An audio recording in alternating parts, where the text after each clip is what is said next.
എല്ലാ പ്രേക്ഷകർക്കും നല്ലൊരു ദിവസമായിരുന്നു ഇന്നെന്നാണ് ഞങ്ങൾ പ്രതീക്ഷിക്കുന്നത്. എന്തായാലും ഈ ഒരു ദിവസത്തിന്റെ അവസാനം എത്തി നിൽക്കുമ്പോൾ ഒരുപാട് വാർത്തകൾ വിശേഷങ്ങളൊക്കെ പ്രേക്ഷകരെ കാത്തിരിപ്പുണ്ട്. അങ്ങനെ പ്രേക്ഷകർക്ക് ഇഷ്ടപ്പെടുന്ന സെഗ്മെന്റ്സുമായി ഞങ്ങൾ വീണ്ടും എത്തിയിരിക്കുകയാണ്. Good night with Prajan and Pravitha. ഇവിടെ തുടങ്ങുകയാണ് അല്ലേ പ്രജൻ? വെൽക്കം.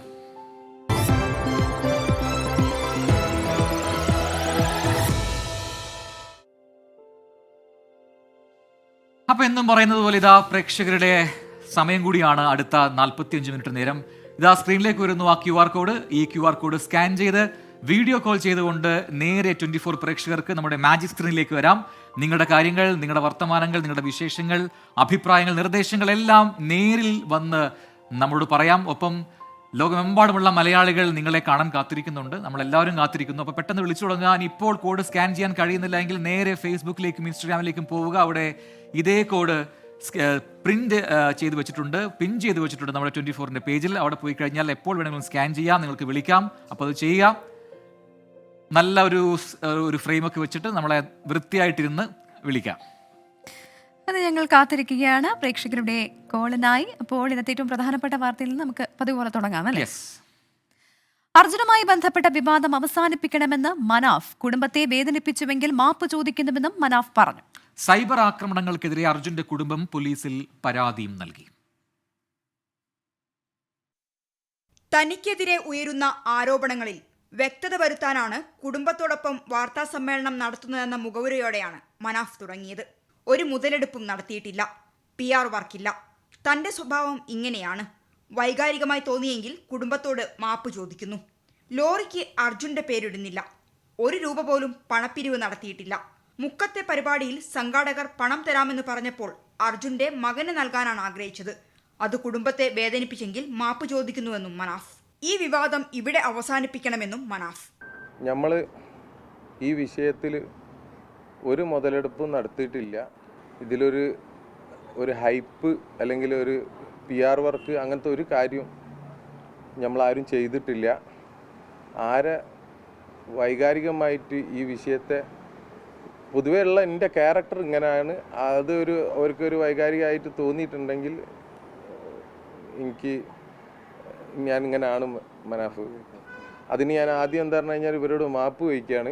വാഹനത്തിന്റെ RC ഓണർ താനാണെന്ന് പറഞ്ഞ മുബീൻ കുടുംബം ഒറ്റക്കെട്ടാണെന്നും വ്യക്തമാക്കി. ഈ വാഹനത്തിന്റെ RC എൻ്റെ പേരിലാണ് ഉള്ളത്. അപ്പോൾ ഞാനും ജ്യേഷ്ഠനും വാപ്പ ഉള്ള കാലം മുതലേ ഞങ്ങൾ വാപ്പൻ്റെ കൂടെ ആയിരുന്നു. അതിന് ശേഷം ഞങ്ങൾ കച്ചവടം ഒരുമിച്ച് തന്നെ ചെയ്യുന്നത്. അപ്പോൾ ഇതിൽ ഈ വാഹനം എൻ്റെതും ജ്യേഷ്ഠൻ്റെതും കൂടിയാണ് ഈ വാഹനം. അപ്പോൾ അതാണ് അതിൻ്റെ ഒരു ക്ലാരിഫിക്കേഷൻ. ഞങ്ങൾ എല്ലാ ബിസിനസ്സും ഞങ്ങൾ ഒരുമിച്ച് തന്നെ ചെയ്യുന്നത്. മാധ്യമപ്രവർത്തകർക്ക് വാർത്താ അപ്ഡേറ്റ് കിട്ടാൻ വേണ്ടി കൂടിയാണ് യൂട്യൂബ് ചാനൽ തുടങ്ങിയതെന്നും മനാഫ് പറഞ്ഞു. കുടുംബത്തിന് വിഷമമായെന്നറിഞ്ഞപ്പോൾ അർജുന്റെ ഫോട്ടോ മാറ്റിയെന്നും വ്യക്തമാക്കി. അതേസമയം സൈബർ ആക്രമണങ്ങൾക്കെതിരെ അർജുന്റെ കുടുംബം നൽകിയ പരാതി മെഡിക്കൽ കോളേജ് ACP അന്വേഷിക്കും. സിറ്റി പോലീസ് കമ്മീഷണറാണ് അന്വേഷണത്തിന് നിർദ്ദേശം നൽകിയത്. 24 കോഴിക്കോട്. അപ്പൊ എന്തായാലും ആ വിവാദം അല്ലേ, അത് അവസാനിപ്പിക്കണം. ഇനി വിവാദങ്ങൾ വേണ്ട, ആ വിഷയത്തിൽ വേണ്ട എന്നുള്ളതാണ് മനാഫും പറഞ്ഞത്. അപ്പൊ ഇനിയിപ്പോൾ കുടുംബം ഇന്നലെ പറഞ്ഞത് ഇനി മാധ്യമങ്ങൾക്ക് മുന്നിൽ ഈ കാര്യങ്ങൾ പറഞ്ഞുകൊണ്ട് വരില്ല എന്നാണ്. എന്തായാലും അത് നമുക്ക് അത്ര സുഖമുള്ള ഒരു കാര്യമല്ല. അർജുനെ നമ്മൾ ആ രീതിയിൽ കണ്ടതാണ് മലയാളികൾ. അപ്പോൾ അർജുൻ്റെ പേരുമായി ബന്ധപ്പെട്ടുകൊണ്ട് ഇങ്ങനെ ഒരു വിവാദം ഈ രീതിയിൽ ഉണ്ടാകുന്നത് 2 കുടുംബങ്ങൾ തമ്മിലൊക്കെ അത് മാറുന്നുണ്ട്. അപ്പോൾ അല്ലേ, അത് 2 കുടുംബങ്ങളെ വെറുതെ വിടുക എന്നുള്ളതാണ് പറയാനുള്ളത്. പ്രത്യേകിച്ച് ഈ കമന്റ്സിലൂടെയൊക്കെ അർജുന്റെ കുടുംബത്തിനെതിരെ വ്യാപകമായി സൈബർ ആക്രമണം നടക്കുന്നുണ്ട്. അപ്പോൾ എത്രയാളും വലിയ നഷ്ടം ഉണ്ടായിരിക്കുന്നത് അവർക്കാണ്. അത് ഈ കമന്റ് ഇടുന്നവർ ഒന്ന് ഓർക്കുന്നത് നല്ലതായിരിക്കും എന്നാണ് എൻ്റെ പേഴ്സണൽ അഭിപ്രായം കേട്ടോ. ഇനി മറ്റു വാർത്തകളിലേക്ക് വന്നു കഴിഞ്ഞാൽ ഇന്നത്തെ ഏറ്റവും പ്രധാനപ്പെട്ട ഒരു രാഷ്ട്രീയ വാർത്തയിലേക്ക് തന്നെയാണ്. ഇന്ന് വളരെ ക്യൂരിയസ് ആയിട്ട് നമ്മൾ കാത്തിരുന്നത് മുഖ്യമന്ത്രിയുടെ വാർത്താ സമ്മേളനത്തിനായിരുന്നു. ആദ്യം 11 മണിക്ക് ഉണ്ടാവുമെന്ന് അറിയുന്നു, പിന്നീട് 11:30 വരെ കാത്തിരിക്കുന്നു. 11:30 കഴിഞ്ഞും മുഖ്യമന്ത്രിയെ കാണുന്നില്ല. അങ്ങനെ കുറേ ഉദ്വേഗങ്ങളൊക്കെ ഉണ്ടായിരുന്നു. എന്തായാലും മുഖ്യമന്ത്രി വാർത്താ സമ്മേളനം നടത്തി ഒരുപാട് കാര്യങ്ങൾക്ക് മറുപടി നൽകിയോ എന്ന് ചോദിച്ചു കഴിഞ്ഞാൽ നമുക്ക് വിശദമായ റിപ്പോർട്ടുകൾ കണ്ടു കഴിഞ്ഞാൽ പ്രേക്ഷകർക്ക് മനസ്സിലാവും. ദ ഹിന്ദു പത്രത്തിന് അഭിമുഖം നൽകിയത് PR ഏജൻസി വഴി എന്ന വാദം തള്ളി മുഖ്യമന്ത്രി പിണറായി വിജയൻ ഇന്ന് രംഗത്തെത്തി. തനിക്കും സർക്കാരിനും PR ഏജൻസിയുമായി ബന്ധമില്ലെന്നും ഇതിനായി പണം ചെലവഴിച്ചിട്ടില്ല എന്നുമാണ് മുഖ്യമന്ത്രിയുടെ വിശദീകരണം. അഭിമുഖ സമയത്ത് ഒപ്പമുണ്ടായിരുന്നത് CPIM മുൻ MLA TK ദേവകുമാറിന്റെ മകനാണെന്ന 24 വാർത്ത മുഖ്യമന്ത്രി സ്ഥിരീകരിച്ചു. CPIM-ന്റെ മുൻ ഹരിപ്പാട് MLA TK ദേവകുമാറിന്റെ മകൻ TD സുബ്രഹ്മണ്യം വിവാദ അഭിമുഖം നടക്കുമ്പോൾ മുഖ്യമന്ത്രിക്കൊപ്പം മുറിയിലുണ്ടായിരുന്നുവെന്നായിരുന്നു 24 ഇന്നലെ പുറത്തുവിട്ട വാർത്ത. ഇത് മുഖ്യമന്ത്രി സ്ഥിരീകരിച്ചു. ദേവകുമാറിന്റെ മകൻ എന്ന് പറയുന്നത് രാഷ്ട്രീയമായി ചെറുപ്പം മുതലേ ഞങ്ങളുടെ കൂടെ നിൽക്കുന്നൊരു ആളാണ്. അയാളിങ്ങനെ പറഞ്ഞപ്പോൾ ഒരു ഇന്റർവ്യൂ ആകാമെന്ന് സമ്മതിച്ചു എന്നുള്ളത് മാത്രമേ ഉള്ളൂ. മുഖ്യമന്ത്രിയുടെ അഭിമുഖം വാഗ്ദാനം ചെയ്ത് സമീപിച്ചത് കെയ്സൺ ഗ്ലോബൽ എന്ന PR ഏജൻസി എന്നായിരുന്നു ദ ഹിന്ദുവിന്റെ വിശദീകരണം. എന്നാൽ ഹിന്ദു വിശദീകരണത്തെ മുഖ്യമന്ത്രി തള്ളി. അഭിമുഖത്തിനായി PR ഏജൻസിയെ ചുമതലപ്പെടുത്തുകയോ പണം നൽകുകയോ ചെയ്തിട്ടില്ല. ഞാനോ സർക്കാരോ ഒരു PR ഏജൻസിയും ചുമതലപ്പെടുത്തിയിട്ടില്ല. ഒരു പൈസയും ഈ PR ഏജൻസിക്ക് വേണ്ടി ഞാനോ സർക്കാരോ ചെലവഴിച്ചിട്ടുമില്ല. എന്നാൽ TD സുബ്രഹ്മണ്യത്തിനൊപ്പം അഭിമുഖ സമയത്തുണ്ടായിരുന്ന കെയ്സൺ ഗ്ലോബൽ CEO വിനീത് ഹാണ്ടയെക്കുറിച്ചുള്ള ചോദ്യത്തിന് മുഖ്യമന്ത്രിയുടെ വിചിത്രമായ മറുപടി. ഇവർ രണ്ടാളാണ് ആദ്യം വന്നത്, പിന്നെ ഒരാൾ കൂടി കടന്നു വരുന്നുണ്ട്. ഞാൻ അയാളെ കാണുന്നത് എങ്ങനെയാണ്? വന്ന ഹിന്ദുവിൻ്റെ മാധ്യമപ്രവർത്തകരുടെ കൂടെയുള്ള ആളെന്നേ ഞാൻ മനസ്സിലാക്കുന്നുള്ളൂ. പിന്നെയാണ് പറയുന്നത് അത് ഏതോ ഒരു ഏജൻസിയുടെ ആളാണെന്ന്. എനിക്ക് അത്തരം ഒരു ഏജൻസി അറിയില്ല, ആ വന്നയാളെ എനിക്കറിയുന്നതല്ല. ഖലീജ് ടൈംസിനു വേണ്ടി മുഖ്യമന്ത്രിയുടെ അഭിമുഖം ക്രമീകരിച്ചതും കെയ്സൺ ഗ്ലോബൽ എന്നായിരുന്നു PR ഏജൻസി തന്നെ നൽകിയ വിവരം. എന്നാൽ അതും മുഖ്യമന്ത്രി തള്ളി. സംസ്ഥാനത്തിന്റെ ദുരന്തവുമായി ബന്ധപ്പെട്ട് ഖലീജ് ടൈംസ് എന്ന് പറയപ്പെടുന്ന പത്രത്തിന് താങ്കൾ ഒരു അഭിമുഖം കൊടുത്തിരുന്നു. PR ഏജൻസിയുമായി ബന്ധപ്പെടുമ്പോൾ അവർ പറയുന്നത് അവരാണ് അത് തരപ്പെടുത്തിയതെന്നാണ്. അപ്പോൾ ഈ ഖലീജ് ടൈംസിന് മുഖ്യമന്ത്രി ഇന്റർവ്യൂ കൊടുത്തത് ഏതെങ്കിലും ഏജൻസി വഴിയായിരുന്നോ? ഗൾഫിലുള്ള പലരും പല ഏജൻസികളും എൻ്റെ അടുത്ത് ഇന്റർവ്യൂ എടുക്കാറുണ്ട്, പല ഘട്ടങ്ങളിൽ എടുത്തിട്ടുണ്ട്. അത് ഗൾഫിലുള്ള പല മാധ്യമങ്ങളും അവിടെയുള്ള മലയാളികളുടെ സാന്നിധ്യം വെച്ചുകൊണ്ട് കാര്യങ്ങൾ പലതും അറിയാൻ താല്പര്യം പ്രകടിപ്പിക്കാറുണ്ട്. ഏതാ എന്താന്ന് എനിക്കിപ്പോൾ കൃത്യമായിട്ട് പറയാൻ പറ്റില്ല. 24 തിരുവനന്തപുരം.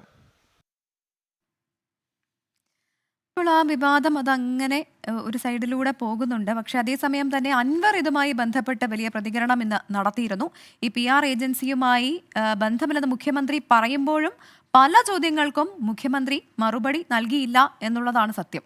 തീർച്ചയായിട്ടും ദ ഹിന്ദു അഭിമുഖത്തിൽ വിവിധ വിവാദ ഭാഗങ്ങൾ കൂട്ടിച്ചേർത്തതിൽ നിയമ നടപടി സ്വീകരിക്കുമോ എന്ന ചോദ്യത്തിൽ നിന്ന് മുഖ്യമന്ത്രി ഒഴിഞ്ഞുമാറുന്ന കാഴ്ച കണ്ടു. വിഭാഗീയതയുണ്ടാക്കുന്ന തരത്തിൽ ഇടപെടൽ ഉണ്ടായിട്ടും അത് പരിശോധിക്കുമെന്ന് പോലും പറയാൻ മുഖ്യമന്ത്രി തയ്യാറായതുമില്ല. വിവാദ അഭിമുഖം ദ ഹിന്ദു ഓൺലൈനിൽ പ്രസിദ്ധീകരിച്ച് 35 മണിക്കൂറിന് ശേഷമാണ് മുഖ്യമന്ത്രിയുടെ ഓഫീസ് ഒരു കത്തെങ്കിലും അയച്ചത്. കത്തിനുള്ള ഹിന്ദു പത്രാധിപരുടെ വിശദീകരണം PR വിവാദമെന്ന കുപ്പിയിലടച്ച ഭൂതത്തെ തുറന്നുവിട്ടു. മഹാമൗനത്തിലായിരുന്ന മുഖ്യമന്ത്രി വാർത്താ സമ്മേളനത്തിൽ വീണിടത്ത് കിടന്നുരുണ്ടു. ദ ഹിന്ദു ദിനപത്രത്തിനെതിരെ നിയമ നടപടിയെടുക്കുമോ എന്ന ചോദ്യത്തിന് മറുപടി ഇതായിരുന്നു. നിങ്ങൾ തമ്മിലുള്ള മാധ്യമങ്ങൾ തമ്മിലുള്ള പോരിന് എന്നെ ഇടയാക്കരുത്. നിങ്ങൾ ആ വഴി സ്വീകരിക്കരുത്. ഇക്കാര്യം ആവർത്തിച്ച് ചോദിച്ചപ്പോൾ മാധ്യമങ്ങളുമായുള്ള മത്സരത്തിൽ തന്നെ കരുവാക്കേണ്ടെന്ന് മറുപടി. അവിടെ അതുമായി ബന്ധപ്പെട്ടുള്ള നിലപാടുകൾ കൃത്യമായി വ്യക്തമാക്കി കഴിഞ്ഞിട്ടുണ്ട്. ആ വ്യക്തമാക്കി കഴിഞ്ഞ കാര്യങ്ങൾ പിന്നെയും പിന്നെയും നിങ്ങൾ ആവർത്തിച്ചുകൊണ്ടിരിക്കുകയാണ്, അത്രയേ ഉള്ളൂ. ശരി നിങ്ങൾക്ക് മറുപടിയല്ല വേണ്ടത്, നിങ്ങൾ വെറുതെ ബഹളം വെക്കാൻ മാത്രമാണ് ഉദ്ദേശിക്കുന്നത്. ഉയർന്ന ചോദ്യങ്ങൾക്ക് പലതിനും മറുപടിയില്ല. മുഖ്യമന്ത്രിയുടെ പേരിൽ വ്യാജ പ്രചരണം നടത്തിയിട്ടും അന്വേഷിക്കാൻ മടിക്കുന്നത് എന്ത്? വിവാദ പരാമർശം അഭിമുഖത്തിൽ ഉൾപ്പെടുത്താൻ ഏജൻസിയോട് ആവശ്യപ്പെട്ടത് ആര്? കെയ്സൺ ഗ്ലോബൽ ഏജൻസിയെ മുഖ്യമന്ത്രിക്ക് അറിയില്ലെങ്കിൽ അഭിമുഖ സമയം CEO വിനീത് ഹാണ്ട മുഖ്യമന്ത്രിയുടെ മുറിക്കുള്ളിൽ കയറിയത് സുരക്ഷാ വീഴ്ചയല്ലേ? ഒരു പകൽ മുഴുവൻ കോളിളക്കമുണ്ടാക്കിയിട്ടും വിവാദ പരാമർശം മുഖ്യമന്ത്രിയുടേതല്ലെന്ന് ചൂണ്ടിക്കാട്ടാൻ വൈകിയതെന്ത്? ഇങ്ങനെ ചോദ്യങ്ങൾ ഉത്തരമില്ലാതെ കിടക്കുകയാണ്. 24 തിരുവനന്തപുരം. വെൽക്കം ബാക്ക് പ്രിയ പ്രേക്ഷകരെ. ഗുഡ് നൈറ്റ് വിത്ത് പ്രസിഡന്റ് പ്രവിത തുടരുകയാണ്. അപ്പോൾ ഒരുപാട് പ്രേക്ഷകരുടെ കമന്റ്സിലൂടെ ഞങ്ങളിങ്ങനെ പെട്ടെന്ന് പോവുമായിരുന്നു. അപർണ ചോദിക്കുന്ന ഈ പ്രോഗ്രാം ടൈം കുറച്ചുകൂടി നേരത്തെ ആക്കാൻ പറ്റുമോ? രഞ്ജിനി പറയുന്നു നിങ്ങളുടെ പാട്ടിന് വേണ്ടിയാണ് ഞാൻ കാത്തിരിക്കുന്നത്, എൻ്റെ മെസ്സേജ് നിങ്ങൾ വായിക്കില്ല എന്ന ചിന്തയിലാണ് ഞാൻ പലപ്പോഴും മെസ്സേജ് അയക്കാത്തതെന്ന് പറയുന്നു. അങ്ങനെ ഇല്ല കേട്ടോ രഞ്ജിനി, ഇന്ന ആളുടെ മെസ്സേജ് വായിക്കൂ ഇന്ന ആളുടെ വായിക്കില്ല എന്നൊന്നുമില്ല. നമുക്ക് വായിക്കാൻ പറ്റുന്ന മെസ്സേജുകളാണ് അയക്കുന്നതെങ്കിൽ തീർച്ചയായിട്ടും ഞങ്ങൾ വായിക്കും കേട്ടോ. റോസ് പെറ്റൽസ് പറയുന്നു, നിങ്ങൾ രണ്ടുപേരെയും കാണുമ്പോൾ അറിയാതെ നാവിൽ പാട്ട് വരും, ഇതൊരു അസുഖമാണോ എന്നാണ് റോസ് പെറ്റൽസ് ചോദിക്കുന്നത്. അസുഖമേ അല്ല, അതൊരു സുഖമുള്ള കാര്യമല്ലേ, എപ്പോഴും പാട്ട് പാടിക്കൊണ്ടിരിക്കുക. പാട്ട് സംഗീതത്തിന് നമ്മുടെ മൂഡ് തന്നെ മാറ്റാനുള്ള കഴിവുണ്ട്. ഷാന് ചോദിക്കുന്നു, രണ്ടുപേരും ഒരേ കളറിലുള്ള ടോപ്പ് എടുത്തോ കുട്ടികളെ? ഒരേ കളറാണ്. അതാണ് പാട്ട് നന്നായി എന്ന് രഞ്ജിനി പറയുന്നുണ്ട്. സ്ട്രേഞ്ചർ എന്ന് പറയുന്ന ഒരു ഐഡിയ വന്നൊരു കമന്റ്, പ്രവിത ഇന്ന് എന്ത് രസമായിട്ട പാടിയേ എന്ന് പറയുന്നുണ്ട്. അതെയോ, താങ്ക് യു. അപ്പോൾ നിങ്ങൾ മോശമായി പാടുന്ന ദിവസവും കമന്റ് ഇടാറുണ്ട്, നന്നായി പാടിയാലും കമന്റ് ഇടാറുണ്ട്. അപ്പം ശരിക്കും പറഞ്ഞാൽ നമ്മളെ കറക്റ്റ് ചെയ്തത് പ്രേക്ഷകരാണെന്ന് പറയാം. കറക്റ്റ്. അപ്പോൾ അങ്ങനെ നിങ്ങളുടെ കമന്റുകളൊക്കെ പോരട്ടെ. ഒരുപാട് വിഷയങ്ങളെക്കുറിച്ച് പറയുന്നുണ്ട്. നിങ്ങളുടെ അഭിപ്രായങ്ങൾ, നിർദ്ദേശങ്ങൾ അതൊക്കെ പോരട്ടെ. നമ്മുടെ വിമർശനങ്ങളായാലും എല്ലാം നിങ്ങളുടെ കമന്റ് ബോക്സിൽ രേഖപ്പെടുത്താവുന്നതാണ്. അപ്പോൾ കുറച്ചുകൂടെ വാർത്തകളുണ്ട്, കുറച്ചധികം റിപ്പോർട്ടുകളുണ്ട്, അത് പ്രേക്ഷകരിലേക്ക് എത്തിക്കുകയാണ്. DGPയുടെ അന്വേഷണ റിപ്പോർട്ട് വരാനിരിക്കുന്ന ദിവസവും ADGP MR അജിത് കുമാറിന് മുഖ്യമന്ത്രിയുടെ സംരക്ഷണം. പൂരം കലക്കിലിൽ ADGPക്ക് വീഴ്ച പറ്റിയെന്ന DGPയുടെ റിപ്പോർട്ടിൽ വീണ്ടും അന്വേഷണത്തിന് ഉത്തരവിട്ടതിലൂടെ അജിത്തിനെ ഉടനൊന്നും കൈവിടാൻ മുഖ്യമന്ത്രി ഒരുക്കമല്ല എന്ന് വ്യക്തമായി. കൂടുതൽ അന്വേഷണം പ്രഖ്യാപിച്ച് മുഖ്യമന്ത്രി നീങ്ങുമ്പോൾ അജിത്തിനെ ഉടൻ മാറ്റുമെന്ന് പറഞ്ഞ CPIക്കാണ് മുഖം നഷ്ടപ്പെടുന്നത്. അതേസമയം ADGPയെ മാറ്റുമെന്ന് മുഖ്യമന്ത്രി ഉറപ്പ് നൽകിയിട്ടുണ്ടെന്ന് CPI എക്സിക്യൂട്ടീവിൽ സംസ്ഥാന സെക്രട്ടറി ബിനോയ് വിശ്വം പറഞ്ഞു. തൃശൂർ പൂരം കലക്കൽ വിവാദത്തിൽ ക്രമസമാധാന ചുമതലയുള്ള ADGPയുടെ ഭാഗത്ത് വീഴ്ചയുണ്ടായതായി DGPയുടെ റിപ്പോർട്ടിലുണ്ടെന്ന് മുഖ്യമന്ത്രി വ്യക്തമാക്കി. അതേ റിപ്പോർട്ടിൽ DGPയോട് തെളിവ് ചോദിച്ചത് പോലീസ് മേധാവിയെ അപമാനിക്കുന്നതിന് തുല്യമായി. ആ റിപ്പോർട്ട് നൽകുമ്പോൾ DGP ഒരു കാര്യം ചൂണ്ടിക്കാണിച്ചു. ഇദ്ദേഹം അവിടെ ഉണ്ടായിരുന്നു, അവിടെ എത്താതിരുന്ന കാര്യം. അത് ഒരു പരിശോധനയുടെ ഭാഗമായിട്ടല്ല. അപ്പോൾ പരിശോധന നടക്കണം. അതുമായി ബന്ധപ്പെട്ടുള്ള പരിശോധന നടന്ന് എന്താണ് ഉണ്ടായ വീഴ്ച എന്ന് കൃത്യമായി കിട്ടണം. അതിനാണ് അദ്ദേഹത്തെ തന്നെ ചുമതലപ്പെടുത്തുന്നത്. അൻവറിന്റെ ആക്ഷേപങ്ങളിൽ DGP തല അന്വേഷണ റിപ്പോർട്ട് ഇന്ന് തന്നെ കിട്ടുമെന്ന് മുഖ്യമന്ത്രി അറിയിച്ചു. അന്വേഷണവും റിപ്പോർട്ട് തേടലുമൊക്കെയായി തീരുമാനം നീളുന്നതിലെ അതൃപ്തി RJD ഇന്നും പരസ്യമാക്കിയപ്പോൾ CPI കേന്ദ്രങ്ങൾക്ക് മൗനം. ഒരു പോലീസ് ഓഫീസർ മറ്റൊരു പോലീസ് ഓഫീസറെ കുറിച്ച് അന്വേഷിക്കുന്നു, ഒരു രാഷ്ട്രീയ വിഷയം, അതിൽ എന്ത് പുറത്തു വരാനാണ്? അൻവർ P ശശിക്കെതിരെ പാർട്ടിക്ക് പരാതി നൽകിയപ്പോൾ പാർട്ടി നേതാവെന്ന നിലയിൽ മറുപടി പറയാമെന്ന് മുഖ്യമന്ത്രി പറഞ്ഞിരുന്നു. എന്നാൽ ഘടകകക്ഷികൾ രാഷ്ട്രീയ പരിഹാരം ആവശ്യപ്പെടുന്ന വിഷയത്തിൽ മുഖ്യമന്ത്രിയുടെ റോളിൽ മാത്രം നിൽക്കാനാണ് പിണറായിയുടെ തീരുമാനം. ഞാൻ എൻ്റെ നിലപാട് ശരിയാണെന്നല്ലേ പറയുന്നത്, എൻ്റെ നിലപാട് ശരിയായിക്കൊണ്ട് തന്നെയല്ലേ പറയുന്നത്. അതിലെന്താ സംശയം നിങ്ങൾക്ക്? ഞാനൊരു നിലപാട് എടുത്തു കഴിഞ്ഞാൽ പിന്നെ ആ നിലപാടിന്റെ ഭാഗമായിട്ടുള്ള നടപടിയല്ലേ വരിക. പരിശോധന കഴിഞ്ഞ് ആ പരിശോധനയുടെ ഭാഗമായി വരുന്ന റിപ്പോർട്ട് എന്താണോ അതിന്റെ ഘട്ടത്തിലാണ് ഞാൻ എൻ്റെ നിലപാട് പറയേണ്ടത്. ADGPക്കെതിരെ രംഗത്ത് വന്ന പ്രതിപക്ഷത്തെ മാത്രമല്ല മുഖ്യമന്ത്രി വിലവയ്ക്കാത്തതെന്ന വികാരം ഭരണമുന്നണിയിൽ കൂടുതൽ മുറുമുറുപ്പിനിടയാക്കും. അതേസമയം പൂരം ഗൂഢാലോചന അന്വേഷിക്കാൻ ഉത്തരവിട്ടതിലൂടെ CPI നിലപാട് മയപ്പെടുത്തുമോ എന്നാണ് അറിയേണ്ടത്. Political desk 24.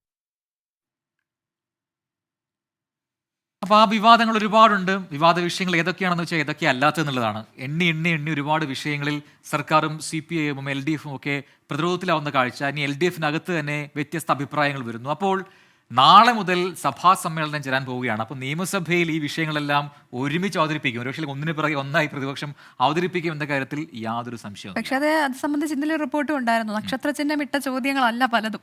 അപ്പോൾ അതിലുണ്ട് വിവാദം. അതെ. അപ്പോൾ സർക്കാരും CPIഎമ്മും പ്രതിസന്ധിയിലൂടെ കടന്നു പോകുമ്പോൾ നാളെ നിയമസഭാ സമ്മേളനം തുടങ്ങുന്നു. മുഖ്യമന്ത്രിയിൽ നിന്ന് മറുപടി ലഭിക്കേണ്ട പല ചോദ്യങ്ങൾക്കും ഇന്നത്തെ വാർത്താ സമ്മേളനത്തിലും ഉത്തരമില്ലാത്തതോടെ സമ്മേളനം സംഭവ ബഹുലമാവും. 9 ദിവസം നീണ്ടു നിൽക്കുന്ന നിയമസഭാ സമ്മേളനം. സഭയെ സംഭവബഹുലമാക്കാൻ പ്രതിപക്ഷത്തിന്റെ പക്കൽ നിരവധി വിഷയങ്ങൾ. കഴിഞ്ഞ തവണ വരെ സർക്കാരിന്റെ ചാവേറായിരുന്ന PV അൻവർ ഒറ്റയ്ക്കൊരു പ്രതിപക്ഷമാകാൻ പോകുന്ന സഭ. ADGP RSS കൂടിക്കാഴ്ചയും തൃശൂർ പൂരം കലക്കലും സ്വർണ്ണക്കടത്തും മുഖ്യമന്ത്രിയുടെ പൊളിറ്റിക്കൽ സെക്രട്ടറി P ശശിക്കെതിരായ ആരോപണവും തുടങ്ങി ഹേമ കമ്മിറ്റി വരെയുള്ള എണ്ണിയാൽ തീരാത്ത വിഷയങ്ങൾ. അതിനേക്കാൾ സർക്കാരിനെ പ്രതിരോധത്തിലാക്കുക ഏറ്റവും ഒടുവിൽ പുറത്തുവന്ന PR ഏജൻസി വിവാദം. ഇന്നത്തെ വാർത്താ സമ്മേളനത്തിലും വ്യക്തമായ മറുപടിയില്ലാതായതോടെ മുഖ്യമന്ത്രിയെ കൊണ്ട് മറുപടി പറയിക്കാൻ പ്രതിപക്ഷം നിരവധി ചോദ്യങ്ങൾ ഉതിർക്കും. മുഖ്യമന്ത്രിയും മന്ത്രിമാരും നേരിട്ട് മറുപടി പറയാതിരിക്കാൻ ചോദ്യങ്ങൾ വെട്ടിനിരത്തിയെന്ന പ്രതിപക്ഷ നേതാവിന്റെ ആരോപണം മറ്റൊരു വശത്ത്. നക്ഷത്രചിഹ്നമിട്ട ചോദ്യങ്ങൾ നക്ഷത്രചിഹ്നം ഇടാതെയാക്കി മാറ്റിയെന്ന പരാതിയിൽ സ്പീക്കറുടെ മറുപടി ഇങ്ങനെ: പരാതി കിട്ടിയിട്ടുണ്ട്. സാധാരണ നിലയിൽ എല്ലാ ക്വസ്റ്റ്യൻസും ഫ്ലോറിൽ വരാൻ സാധിക്കുന്നതല്ല. അങ്ങനെ ഡെലിബറേറ്റായി എന്തെങ്കിലും ഒഴിവാക്കുന്ന സമീപനം ഞങ്ങളുടെ ഭാഗത്ത് ഉണ്ടായില്ല. അത്തരം ഒരു പരാതി ഏതായാലും പ്രതിപക്ഷ നേതാവിന് ഉണ്ടാവില്ല. നിയമസഭയിൽ നാളെ അടിയന്തര പ്രമേയം ഉൾപ്പെടെയുള്ള നടപടികൾ ഉണ്ടാവില്ല. വയനാട് ദുരന്തത്തിൽ മരിച്ചവർക്ക് ആദരാഞ്ജലികൾ അർപ്പിച്ച് പിരിയും. തിങ്കളാഴ്ച മുതലുള്ള 8 ദിവസമാകും സംഭവബഹുലമായ സഭാ കാലയളവ്. 24 തിരുവനന്തപുരം.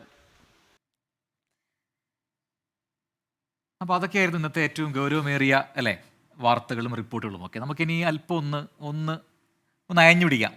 അത് പറഞ്ഞു വരുന്നത് മുഖ്യമന്ത്രിയുടെ കാര്യം തന്നെയാണ്. ഞാൻ കുറച്ച് മുന്നേ പ്രജനോട് പറഞ്ഞില്ലേ, മുഖ്യമന്ത്രി ചിരിച്ചൊക്കെ കാണുന്നത് വളരെ വിരളമായിട്ട് മാത്രമാണ്. ഇന്ന് വന്നപ്പോൾ തന്നെ നല്ല ചിരിയായിരുന്നു. അപ്പോൾ ചിരിക്കൊരു കാരണം ഉണ്ടായിരുന്നു. അത് സ്ഥിരമായിട്ട് മുഖ്യമന്ത്രിക്ക് സംഭവിക്കുന്ന ഈ അടുത്ത കാലത്ത് നമ്മൾ ഒരുപാട് വേദികളിൽ കണ്ട കാര്യം തന്നെയാണ്. അപ്പോൾ പ്രേക്ഷകർക്ക് അത് മനസ്സിലായി മുഖ്യമന്ത്രിയും പറഞ്ഞു, നിങ്ങൾക്ക് ഒരു വാർത്തയായല്ലോ എന്ന്. പറഞ്ഞു വരുന്നത് മുഖ്യമന്ത്രി പിണറായി വിജയന്റെ വാർത്താ സമ്മേളനത്തിലെ ചിരിയെ വരെ ഇന്ന് പ്രതിപക്ഷം ചോദ്യം ചെയ്യുകയുണ്ടായി. എങ്കിലും എല്ലാവരെയും ചിരിപ്പിച്ചാണ് മുഖ്യമന്ത്രി ഇന്ന് വാർത്താ സമ്മേളനം തുടങ്ങിയത്. നമ്മളൊന്നും പറയുന്നില്ല അല്ലേ, കണ്ട് അറിയാം. പതിവ് പോലെ മൈക്ക് പരിശോധിച്ച് പറയാനുള്ള കാര്യങ്ങളിലേക്ക് മുഖ്യമന്ത്രി കടന്നു.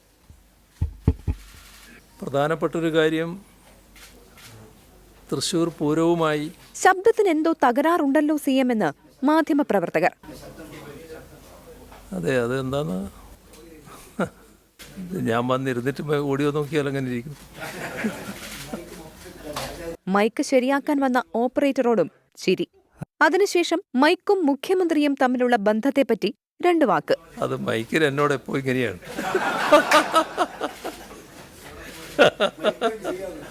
അപ്പൊ നിങ്ങൾക്കൊരു വാർത്തയായി. അങ്ങനെ ആദ്യമായി മൈക്ക് ഓപ്പറേറ്ററും ചിരിച്ച വാർത്താ സമ്മേളനം. Hello hello hello check check. ശബ്ദം ശരിയായതോടെ മുഖ്യമന്ത്രി പിണറായി വിജയൻ പതിവ് ശൈലിയിലേക്ക്. 24 തിരുവനന്തപുരം. മുഖ്യമന്ത്രിയുടെ ഉറക്കെയുള്ള ചിരിയൊക്കെ അതൊക്കെ വല്ല കാലത്തും മാത്രം നമുക്ക് കാണാൻ സാധിക്കുന്ന ഒന്നാണ്. പക്ഷെ എന്താ ഞാൻ ആലോചിക്കായിരുന്നു അല്ലേ, മൈക്ക് എന്താണ് അല്ലെ, ഒരുപാട് സ്ഥലങ്ങളിൽ ഇതുപോലെ മുഖ്യമന്ത്രിയും മൈക്കും പിണങ്ങിയിട്ടുണ്ട്. അതെന്താണെന്നറിയോ, മുൻപും ഇങ്ങനത്തെ സംഭവങ്ങളൊക്കെ ഉണ്ടാവും. പക്ഷെ ഒരിക്കലും അത് വിവാദമായതുകൊണ്ടാണ് പിന്നെ നമ്മൾ ഈ വാർത്ത വളരെ നന്നായി ശ്രദ്ധിക്കുന്നതെന്നാണ് എനിക്ക് തോന്നുന്നത്. അപ്പം നമുക്ക് നേരെ ഒരു കോളറിലേക്ക് പോയാലോ? ഓക്കെ, മോബിൻ ഫ്രം അയർലൻഡ് എന്നാണ് നമ്മുടെ പ്രൊഡ്യൂസർ ആന്റണി പറയുന്നത്. Hello, hi Mobin from Ireland. Hi, hello. എവിടെ സ്ക്രീനിൽ ഞാൻ ഈ പ്രോഗ്രാം കാണാറുണ്ട്, വളരെ നല്ല അഭിപ്രായമാണ്. Thank you so much Mobin. ഇന്നലത്തെ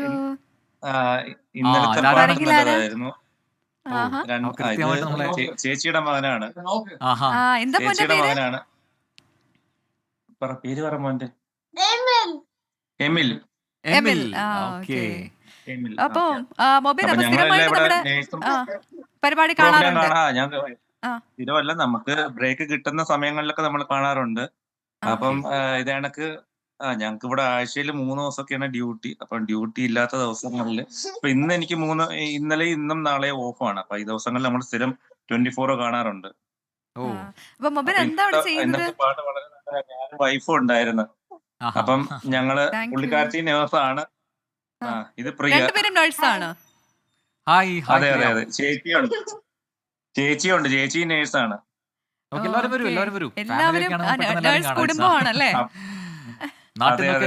ബന്ധുക്കളും സുഹൃത്തുക്കളൊക്കെ കാണുന്നുണ്ടാവും. അല്ല, ഞാൻ ഇന്നലത്തെ പാട്ട് നല്ലതായിരുന്നു. മറ്റേ മറന്നിട്ടും എന്തിനോ എന്നുള്ള ആ പാട്ട് ഞങ്ങൾ നന്നായിട്ട് എൻജോയ് ചെയ്തു. ഇന്നത്തെ പാട്ട് കൊള്ളാം.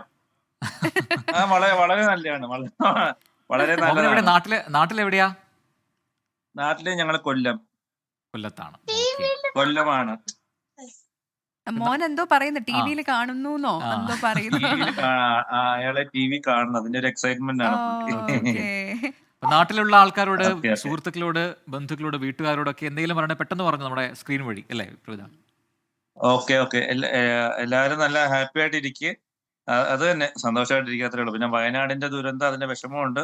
അപ്പൊ നമ്മള് അവരെയൊക്കെ എപ്പോഴും ഓർക്കുന്നുണ്ട്. ഓക്കെ മോബിൻ, അപ്പൊ വിളിച്ചതിന് ഒരുപാട് സന്തോഷം. ഇനി തുടർന്നും ഇതുപോലെ പ്രോഗ്രാം കാണുക, നിർദ്ദേശങ്ങളൊക്കെ അറിയിക്കുക. അഭിപ്രായങ്ങളുണ്ടെങ്കിൽ, എന്തെങ്കിലും ആഡ് ചെയ്യാനുണ്ടെങ്കിൽ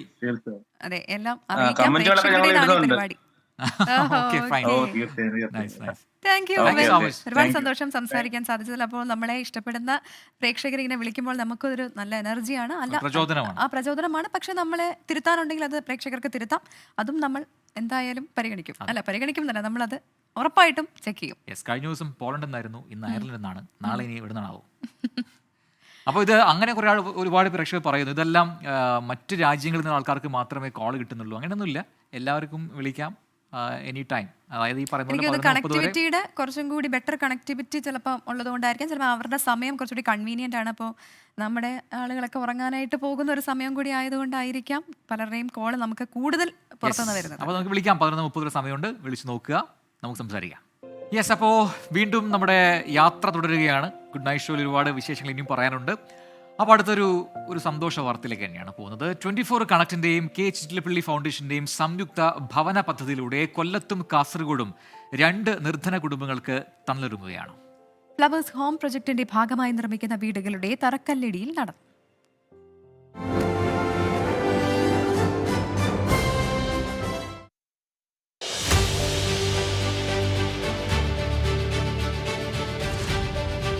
കൊല്ലം തഴവ പാവുമ്പയിൽ പൊന്നൻ രജിത ദമ്പതികൾക്കാണ് തലചായ്ക്കാൻ സുരക്ഷിത ഇടം ഒരുങ്ങുന്നത്. കെ ചിറ്റിലപ്പള്ളി ഫൗണ്ടേഷൻ 24 കണക്റ്റുമായി ചേർന്നാണ് പദ്ധതി നടപ്പിലാക്കുന്നത്. ഫ്ലവേഴ്സ് ഹോം പ്രോജക്ട് വഴി കൊല്ലത്ത് നിർമ്മിക്കുന്ന 2ാമത്തെ ഭവനമാണിത്. കുടുംബാംഗങ്ങളുടെ സാന്നിധ്യത്തിൽ പുതിയ വീടിന് തറക്കല്ലിട്ടു.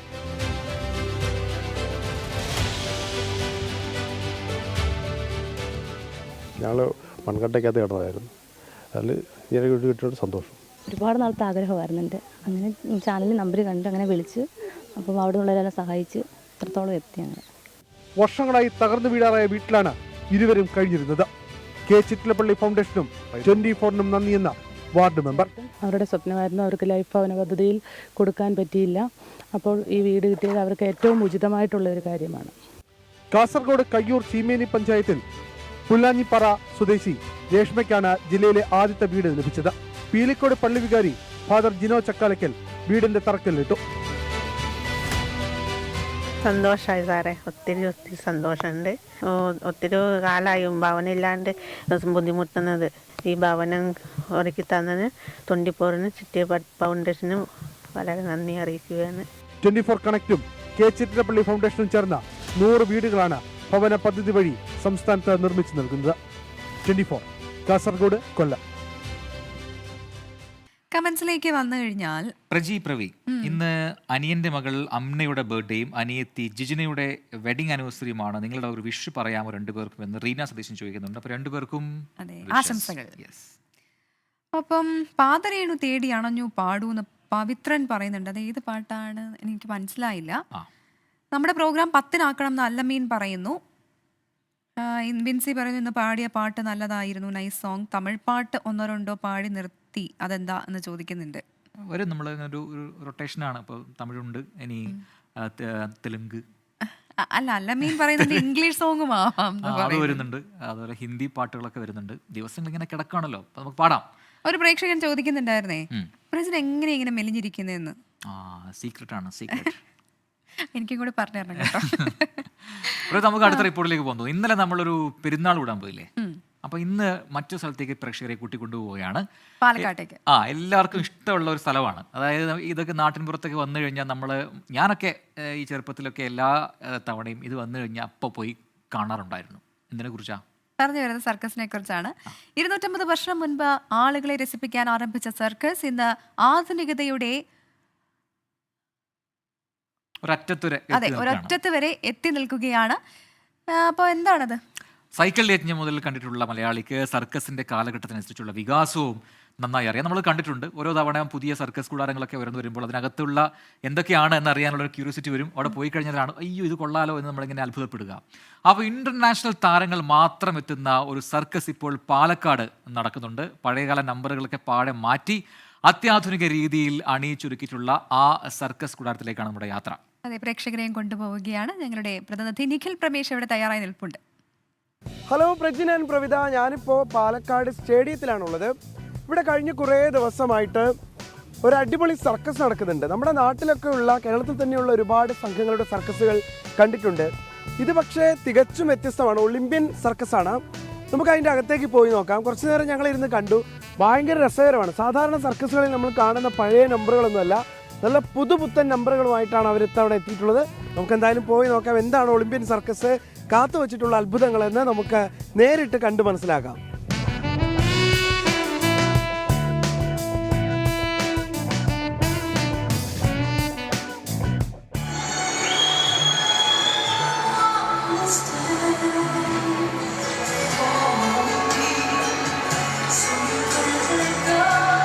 പ്രജിൻ പ്രവിത, ഇതിൻ്റെ ഒരു പ്രത്യേകത, നമ്മളിപ്പോൾ ഒരുപാട് സർക്കസുകൾ കേരളത്തിൽ നിന്ന് തന്നെ ഉദയം ചെയ്ത ഒരുപാട് സർക്കസുകൾ കണ്ടിട്ടുണ്ട്. പക്ഷേ ഇതിൻ്റെ ഒരു പ്രത്യേകത പ്രധാനമായി ലൈറ്റ് ഷോ ആണ്. മനോഹരമായിട്ടുള്ളൊരു ലൈറ്റ് ഷോ. അവരുടെ ഷോ തുടങ്ങുന്നതിന് തുടക്കത്തിൽ തന്നെ ഏതാണ്ട് അരമണിക്കൂറോളം നീണ്ടു നിൽക്കുന്ന ഒരു ലൈറ്റ് ഷോ ഉണ്ടായിരുന്നു.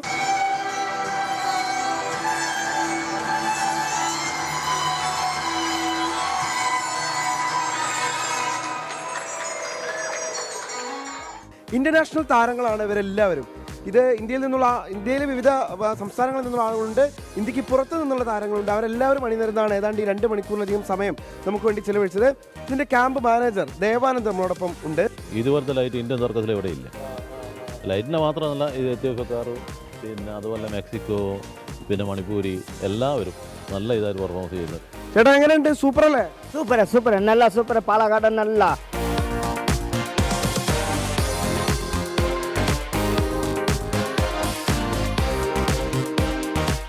It's been a nice city. Yeah, we like so much. We are enjoying to stay in India, so please come to the circus and watch our show. What is the specialty of Olympian Circus? The international artist is to show original and very, very fun.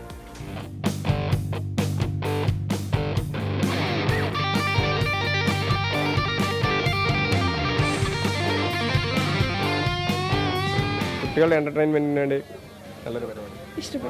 വളരെ നന്നായിട്ടുണ്ട്. എല്ലാ പ്രോഗ്രാമും ഉഷാറായിട്ടുണ്ട്. ഒരു programme പോലും കുറ്റം വരാനൊന്നും ഇല്ലല്ലോ. കൊള്ളാം. അടിപൊളിയായിട്ട് നന്നായിട്ടുണ്ട്. കുഴപ്പമില്ല, നന്നായിട്ടുണ്ടായിരുന്നു. നന്നായിട്ടുണ്ടായിരുന്നു.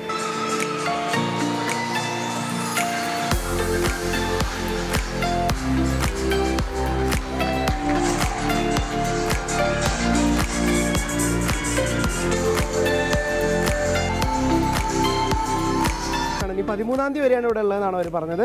എന്തായാലും രസകരമായിട്ടുള്ള കുറേ സമയമാണ് നമുക്ക് കാണാൻ കഴിഞ്ഞത്. അതായത് ഇന്റർനാഷണൽ സർക്കസ് ആദ്യമായിട്ടാണ് ഒരു പക്ഷേ പാലക്കാട് എത്തുന്നത്. ഇത്രയും അധികം ആളുകൾ ആദ്യമായിട്ടാണ് പാലക്കാട് എത്തുന്നത്. അതുകൊണ്ട് തന്നെ പാലക്കാട്ടുകാർ ഇപ്പോൾ ഈ അവസാന ഘട്ടമാകുമ്പോഴേക്കും ഒരുമിച്ച് കൂടുതൽ ആളുകൾ എത്തി ഇത് ആസ്വദിക്കുന്ന ഒരു കാഴ്ചയാണ് നമുക്ക് കാണാൻ കഴിയുന്നത്. രാജീവ് സുദേവിനൊപ്പം പാലക്കാട് നിന്ന് നിഖിൽ പ്രമേഷ്, 24. അപ്പോൾ പാലക്കാട് ഒളിമ്പ്യൻ സർക്കസ് പൊളിയാണ്. ആ ഭാഗത്തൊക്കെയുള്ള ആൾക്കാർക്ക് നേരെ പോകാൻ പറ്റുന്നൊരിടമാണ്. വൈകുന്നേരം അല്ലെങ്കിൽ എന്താണ് കുട്ടികളൊക്കെ കൂടി ഇങ്ങനെ പോയി കഴിഞ്ഞാൽ കുട്ടികൾ മാത്രമല്ല മുതിർന്നവർക്കും ഒരുപോലെ ആസ്വദിക്കാൻ പറ്റുന്ന ഐറ്റംസ് ഉണ്ട് എന്നാണ് നിഖിൽ പരമേശ്വർ ഇപ്പോൾ റിപ്പോർട്ട് ചെയ്തത്. വെൽക്കം ബാക്ക് പ്രിയ പ്രേക്ഷകരെ. ഇനി വാർത്തയിലേക്കാണ്. മദ്യപിച്ച സീരിയൽ നടി ഓടിച്ച കാർ വാഹനങ്ങളിൽ ഇടിച്ച അപകടം. പത്തനംതിട്ട കുളനട ജംഗ്ഷനിലാണ് അപകടമുണ്ടായത്. അപകടത്തെ തുടർന്ന് MC റോഡിൽ 1 മണിക്കൂറോളം ഗതാഗതക്കുരുക്ക് അനുഭവപ്പെട്ടു. തിരുവനന്തപുരം വെഞ്ഞാറമൂട് സ്വദേശി രജിത ഓടിച്ച കാറാണ് അപകടത്തിൽപ്പെട്ടത്. അപകടത്തിൽ ആർക്കും പരുക്കുകളില്ല.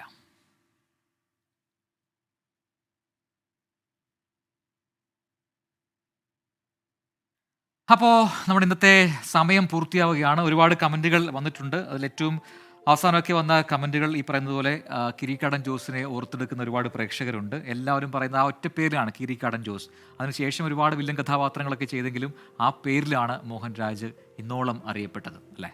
ഗാലക്സി A12 പറയുന്നു, ഈ നൈജീരിയക്കാരൻ്റെ സൂം എന്ന് നിങ്ങൾ എടുക്കും? പാവം പ്രവാസി കുറേ ദിവസമായി ഒന്ന് വരാൻ ആഗ്രഹിക്കുന്നു എന്ന് സ്നേഹപൂർവ്വം അഷീർ ലളിത. ഇന്നെങ്കിലും ഞങ്ങളുടെ കോൾ എടുക്കുമോ? കുറേ ദിവസമായി എന്ന് പറയുന്നു. നമ്മളായിട്ട് സെലക്ട് ചെയ്ത് കോൾ എടുക്കുന്നതല്ല.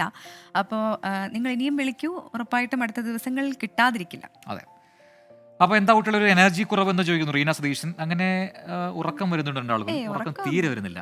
എനർജി കുറഞ്ഞോ? അങ്ങനെ പറയുന്നുണ്ട്. അപ്പം അതൊക്കെ അഭിപ്രായങ്ങളൊക്കെ പോരട്ടെ. അപ്പോൾ തൽക്കാലം നമുക്കൊന്നും ഇന്ന് വൈൻഡപ്പ് ചെയ്യാൻ തോന്നുന്നു. നാളെ പുതിയ ഒരുപാട് വാർത്തകളും വിശേഷങ്ങളും പുതിയ സ്ഥലങ്ങളും ഒക്കെയായി, സ്ഥലം എന്ന് വെച്ചാൽ സ്ഥലത്തിൻ്റെ വിശേഷങ്ങളും ഒക്കെയായി പ്രേക്ഷകരിലേക്ക് എത്തും നമ്മൾ. അപ്പോൾ ഗുഡ് നൈറ്റ്, ബൈ.